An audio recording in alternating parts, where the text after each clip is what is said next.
Hello and welcome to Forto's Fort and Bee Farm.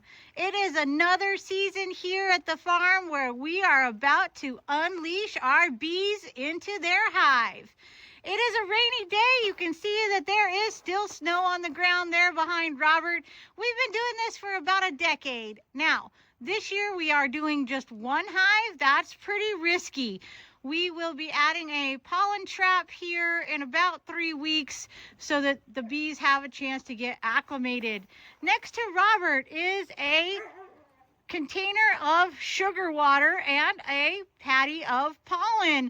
That is the bees' food and will be the bees' food for about 3 weeks. There's also insulation in the hive on either side of the frames there. That's to help keep them warm because we have still been getting down into about the low 30s, between 30 and 35 degrees at night, which means it's still a little bit chilly here for the bees. We've also got insulation for the top part of the hive and a super for keeping the water in there. Robert is about to take the sugar water can out of the bee package. Now in this package there's about 10,000 bees with a queen, and so we're going to dump them into this hive.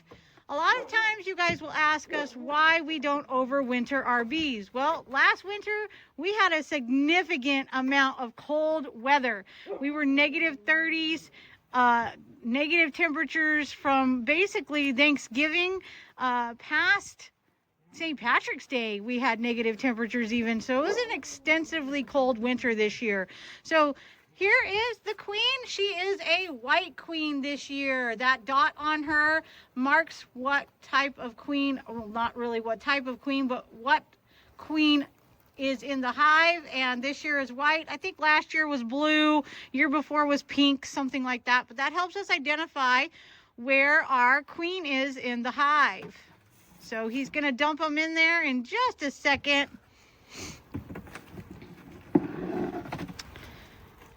Gonna move the frame out of the way so he can secure the queen. Now before he dumps them in there, he's gonna want to secure the queen with a marshmallow in the yep, you're doing it backwards. That's fine. Okay.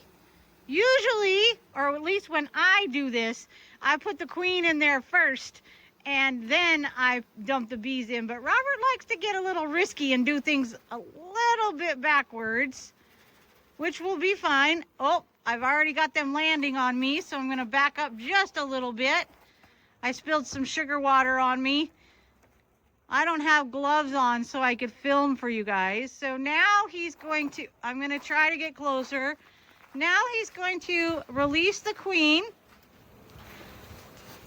by taking out that cork, but we're going to re-cork it with a piece of marshmallow because we want the bees to get her out in a day or two. We want them all to get comfy in their new home. Marshmallow right here. Yeah, sorry. I have an angry bee on my hand. Trying really hard not to make her more upset so that she doesn't sting me.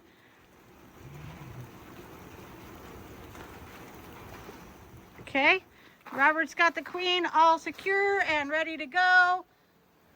The marshmallow in the hole, and now he's going to put that down in the hive.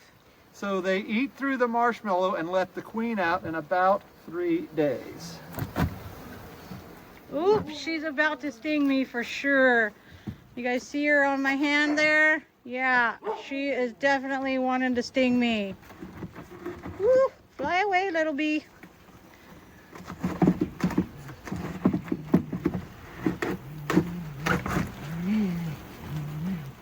You guys can hear Sam and Easel playing over here in the background. Oh, good girl. She flew away because I think she got hit by some rain. All right, so now that I'm not nervous about getting stung, we're going to let Robert finish up. My fancy James brand Barnes knife. Yeah, he loves using that in the bee farm for sure. Get the rest of the bees out of the package, or as many of them as he can.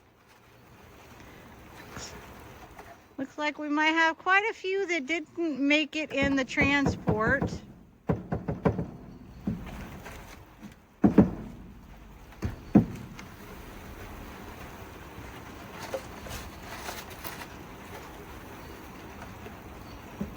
Tell them how they'll fly in there tonight. Yeah, they will fly out of the package and into the hive once we walk away and start leaving them alone, and then we'll clean up this area in the morning.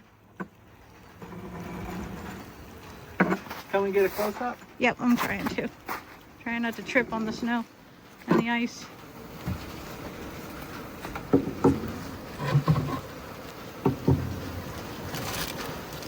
So then we'll put what is called a top board down, cover them up pretty gently, and then put another piece of insulation down, keep them a little warm. Then we'll put what they call a honey box down. This is really just covering up the sugar feeder that we'll show in just a second, just like so. Whoops, we got to go back up for just a second.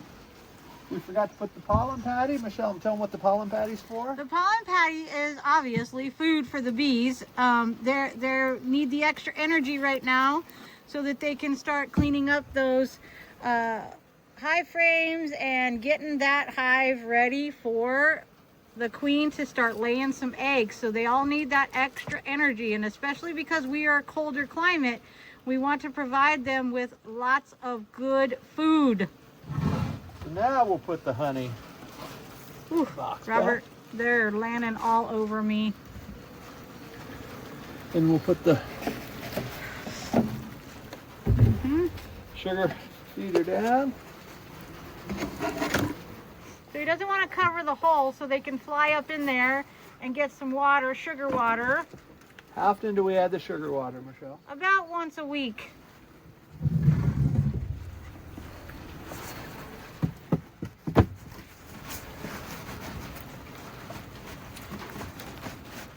So Robert will check the hive, like I said, about once a week. Robert, they're going in my suit. He'll check the hive about once a week to make sure we don't have any queen cells. Clean it up, make sure the queen is even still in there. That's important because we don't want to have a swarm this early on in the season. So he's just making some adjustments here now. And I'm backing up because the bees are getting a little angry with me. And I don't have gloves on, which means they can sting my hands and they can get into my suit, which is not fun.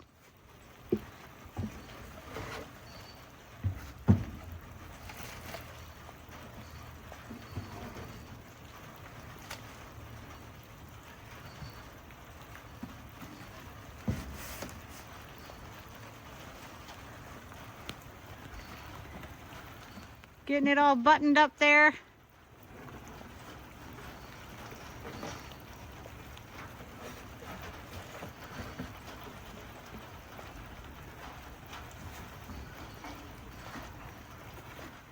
Now, right now they're going to gather willow pollen.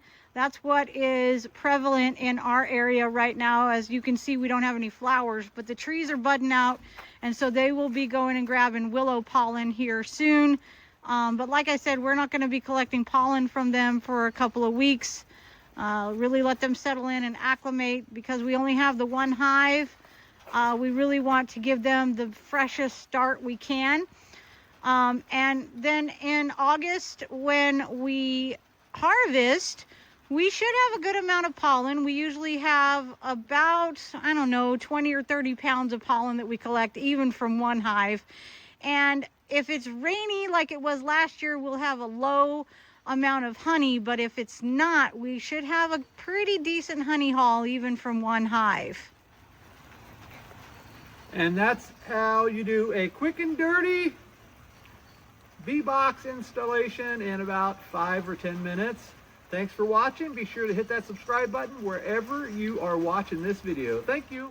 Yeah, and stay tuned, you guys. We're going to do more of these videos throughout the season. So if you are aspiring into getting into beekeeping, stay tuned to Forto's Fort and Bee Farm right here on this channel.